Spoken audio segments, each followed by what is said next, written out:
terima kasih. Bismillahirrahmanirrahim. Assalamualaikum warahmatullahi wabarakatuh. Waalaikumsalam warahmatullahi wabarakatuh. Saya sudah berkali-kali pegang mic dari dulu, tapi baru saat ini saya mendapat kesempatan, Pak Ustadz. Ya, ya alhamdulillah. Nama saya Teti. Asli saya dari Pacitan, tapi sekarang jadi mustamik di Wonosari. Wonosari mana? Klaten. Oh, iya. Sekarang sudah tidak di Pacitan itu toh? Iya, merantau Pak. Ya. Dan saya di sini pertama kali terima kasih kepada Mas Yanto, saudara saya, yang mengenalkan saya. Maaf, yang mengenalkan saya atau mendorong saya untuk ikut pengajian di sini. Dan saya rasakan sendiri 80% perkembangan rumah tangga saya semakin menggembirakan, Pak Ustadz. Alhamdulillah. Alhamdulillah ya. Bagaimanapun keadaan dan situasi rumah tangga saya semakin ikhlas dan sama suami saya semakin tentram, aman, damai dan sejahtera. Dan yang ingin saya tanyakan, Pak Ustadz, saya dulu hutang berjuta-juta, bahkan beratus-ratus juta santai saja menghadapi.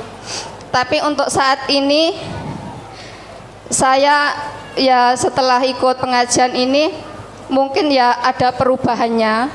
Dan alhamdulillah hutang saya sekarang semakin menipis.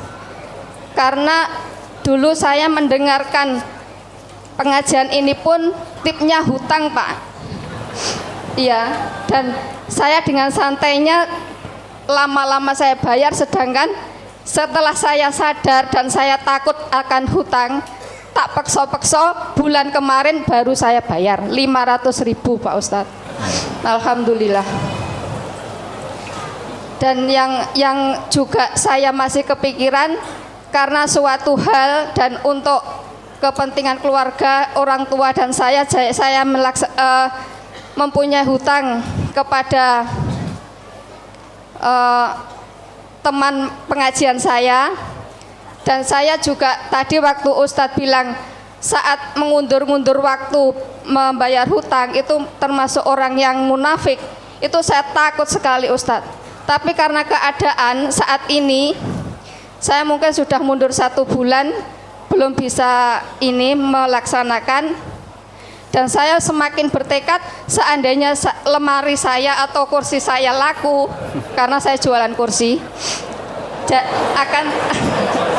akan saya utamakan untuk mengangsur atau membayar hutang itu, Pak Ustadz. Terima kasih atas pembahasan hari ini. Yang kedua, Pak Ustadz, saya mohon tausiahnya, mohon penjelasannya, karena saat ini mulai 2 bulan yang lalu saya itu semakin nyaman atau semakin tenang dan semakin aman seandainya bepergian itu memakai cadar, Pak Ustadz. Lah itu dengan pakaian cadar saya itu apa ada tuntunannya? Dan karena suatu keamanan dan kenyamanan saya serta menjaga pandangan serta bicara saya biar tidak ngalor ngidul, Ustadz. Jadi saya lebih nyaman memakai cadar. Apa ada ilmunya atau tuntunannya, Ustadz? Dan yang terakhir, maaf terlalu panjang, jika sepasang suami istri dan istrinya itu bisa dikatakan istri yang solehah, tapi suaminya tidak mau menjalankan agama atau sholat, apakah istrinya itu kena dosa zina selamanya, Ustadz? Padahal yaitu istrinya manut banget sama suami dan melaksanakan sholat serta ya melaksanakan yang baik-baik. Jadi apakah selamanya akan kena dosa zinanya? Terima kasih. Wassalamualaikum warahmatullahi wabarakatuh. Waalaikumsalam warahmatullahi wabarakatuh. Setelah ngaji ya, keluarga jadi baik, makin tenang, ya memang seharusnya begitu ya. Banyak kan testimoni pagi itu lewat itu silaturahmi makat pagi itu biasanya tuh ketika belum ngaji suami istri sering tengkar, sekarang saling sayang menyayangi, tidak pernah tengkar ya. sholatnya bolong-bolong menjadi baik. Memang harusnya begitu. Wong ngerti, kalau tidak ngerti masa beda, masa tidak sama, apa tidak beda. Orang yang mengerti dan tidak mengerti harus berbeda. Tapi ya ada juga ngaji, waduh ngaji, celelean ya enak. Ya sudah punya istri, sudah ngaji, matanya masih mata keranjang, ya. Malah kadang-kadang sembunyi-sembunyi dari istrinya, ya, mesra-mesraan walaupun lewat WA, mungkin lewat SMS dengan orang lain. Dengan istrinya tidak semesra itu, malah mesra dengan orang lain. Itu namanya ngaji tetapi tidak bisa mengamalkan. Malah mungkin meyakini pun tidak. Itu akan dikutuk oleh Quran itu.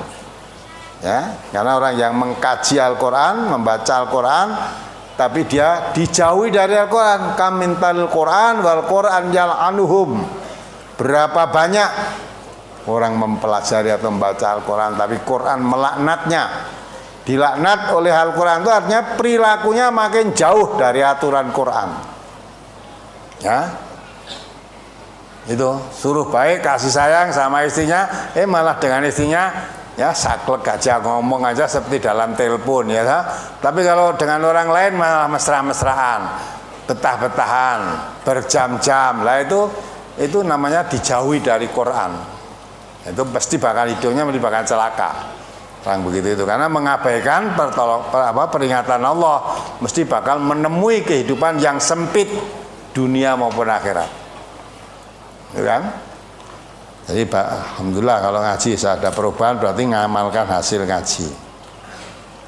Dulu ketika belum ngaji punya utang ratusan juta, santai-santai aja. Santai itu boleh asal dibayar. Yang penting orang kok kemerungsung atau santainya, yang penting hutangnya dibayar.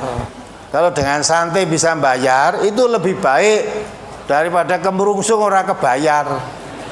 Ya, santai tapi bayar, udah enggak apa-apa.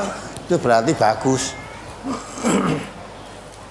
Ya, sekarang ya, setelah ngaji takut. Itu bukan kata saya, itu kata Nabi kan. Matlul ghani dzulmun, penundaan pembayaran hutang bagi orang yang mampu membayar hutang itu zalim. Dan Allah mengatakan innallaha la yuhibbuz zalimin. Allah tidak suka dengan orang yang zalim. Maka kalau memang kamu sudah mampu, ya segera dibayar hutangnya. Kalau sudah lakunya kursi, memang kamu jual beli kursi ya boleh. Jual kursinya, laku bayar hutangnya. Besok kalau memang mau butuh kulaan buat kursi lagi, butuh hutang lagi, lah hutang lagi, boleh kan? Tapi kalau hutang yang dulu rong dibayar, utang meneh lah, yang diutangi kadang-kadang dhisik wae rong bayar itu. Tapi kalau ada bayar nanti butuh hutang lagi, saya rasa yang diutangi pun senang. Karena itu tepat waktu, ya, namanya orang yang menepati janji. Ya, itu bagus itu, nanti sudah laku dagangannya segera dibayar. Ya, kalau kamu mau pakai cadar, lungan dan sebagainya, ya dah. Lah kok kamu tanya tuntunannya, lah kamu memakai itu kamu ikuti siapa? Kamu ikuti siapa? Lah wis nglakoni kok lagi tekon. Kalau tujuanmu untuk merasa lebih aman dan memakai cadar, bagus. Boleh, karena berarti kamu merasa lebih aman pakai cadar itu. Kalau tidak pakai cadar, nah mungkin kamu merasa tidak aman, banyak yang mengganggu, ya. Mungkin kalau kamu bicara juga banyak, ya, dengan gaya yang bisa mengganggu orang lain. Nah, pakai cadar kan gayanya nggak kelihatan. Jadi kalau memang tujuannya memakai cadar untuk menjaga lebih aman, boleh saja, tidak salah. Jadi cadar itu tidak wajib, boleh memakai, boleh tidak. Memakai pakaian itu, gitu. Asalnya semua itu boleh, kecuali yang dilarang. Nah, kecuali kalau tidak memakai cadar itu dilarang, memakai cadar hukumnya wajib. Kalau tidak memakai cadar tidak dilarang, berarti memakai cadar sudah boleh. Kalau tujuannya untuk menjaga keamanan, keselamatan dirinya, itu lebih utama, lebih baik, gitu kan? Wes lah, rasa nganggo mau pergi kemana rasa pupuran, rasa nganggo abang-abang lambe barang. Abang lambe ditutup ora bakal ketok ya ta. Nah, dada malah gampang toh. Dada pakai payus tutup dada wis lunga to. Kemudian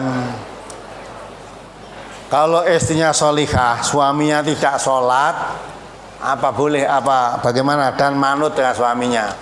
Kalau seperti itu, jangan mengatakan istrinya solihah. Istri semacam itu tidak solihah. Ya, kok iso ngarani istri solihah? Kalau istri solihah itu tidak mau menjadi istrinya orang kafir. Ya, coba dibaca surat Mumtahanah ayat 10 lagi. Jadi kalau suamimu tidak salat berarti apa? Kafir. Yang membedakan Islam dan kafir seseorang adalah sholat. Tidak sholat berarti kafir.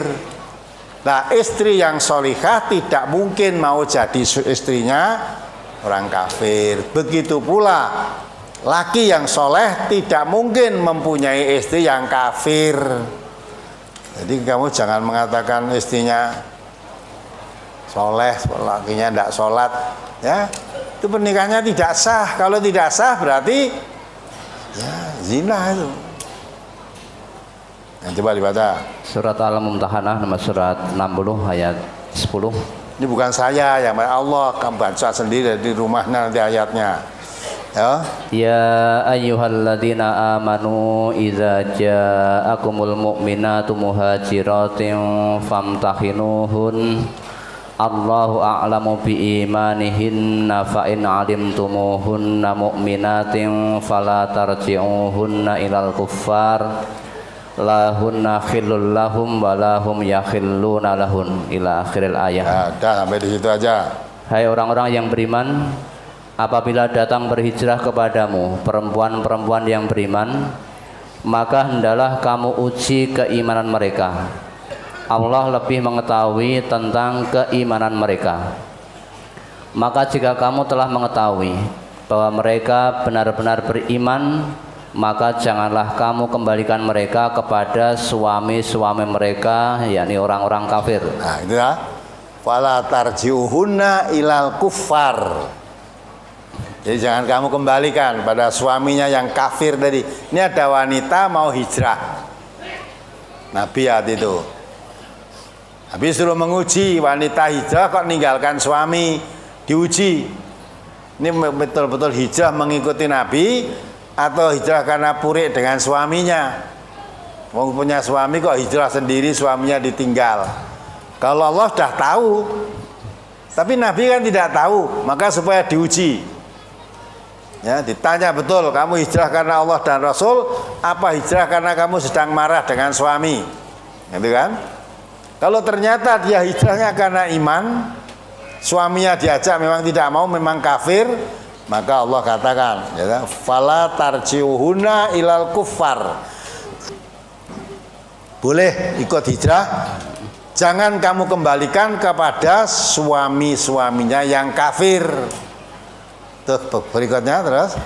Mereka tiada halal bagi orang-orang kafir itu, dan orang-orang kafir itu tiada halal pula bagi mereka. Ya, lahunna khillu lahum walahum yahilluna hun lahun walahum yahilluna lahum. Nah, itu kan. Jadi jangan dikembalikan pada suami yang kafir, karena suami wanita yang muslimah tadi, yang soleh apa solehah ya, haram untuk laki-laki yang kafir. Demikian pula ya, laki-laki yang mukmin haram untuk wanita-wanita yang kafir. Dengan kata lain, orang mukmin nikah dengan orang kafir itu hukumnya haram. Kalau haram itu dilakukan dosa gitu loh. Tapi suami saya sangat baik walaupun tidak sholat. Tetapi kalau saya waktu sholat malah diingatkan, waktu ngaji diingatkan, kadang diantarkan sangat baik walaupun dia tidak sholat gitu. Jadi orang kadang terkelabui begitu dengan Gusti Allah menentang kok sangat baik ya. Nah, maka itulah Allah mengatakan sangat baik itu ikuti aturan Allah. Jadi laki-laki mukmin ya nikah dengan mukminah, wanita yang mukminah nikah dengan laki-laki yang mukmin. Nah, kalau laki satu sama lain saling, satu Islam satu kafir, Allah mengatakan sudah tidak halal. Lahunna khillul lahum walahum yahilluna lahun. Ya. Itu kan wanita muslimat tidak halal laki-laki kafir, laki-laki mukmin juga tidak halal untuk perempuan kafir. Ya, mudah-mudahan bisa difahami ini. Nanti kalau kurang sampai terangkan itu, ini nanti di rumah dibuka Al-Qur'annya surat Mumtahanah ayat 10. Masih ada kelanjutannya. Tapi yang pokok yang sesuai dengan yang saudari tanyakan tadi sampai di ayat itu.